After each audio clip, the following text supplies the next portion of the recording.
Hey everyone, welcome back to Review Radar. In this video I will show you how to fix a error in Windows 11. The error's code I'm going to show on the screen so that you understand which error we're going to fix today. Alright, first of all go ahead and open up your task manager. Now go ahead and click on Run New Task.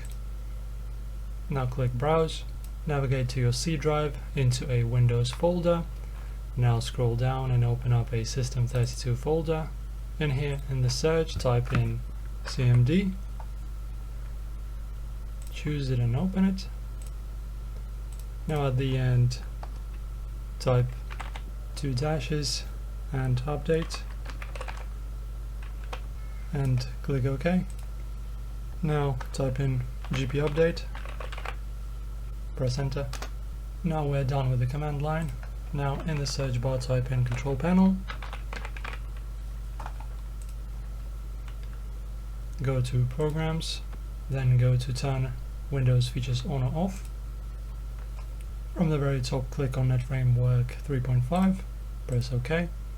Now Windows will download the required files. Click on Let Windows Update download the files for you. Okay, now we are done with the second step. You can close out from here. And now just go to this page, Direct and use a Runtime Web Installer. Alright, now download any version of it and any language that you want. Run the installer, accept the agreement, next, and just install DirectX. And this is going to be our final step in fixing our issue. Alright, now click Finish and your error should now be fixed.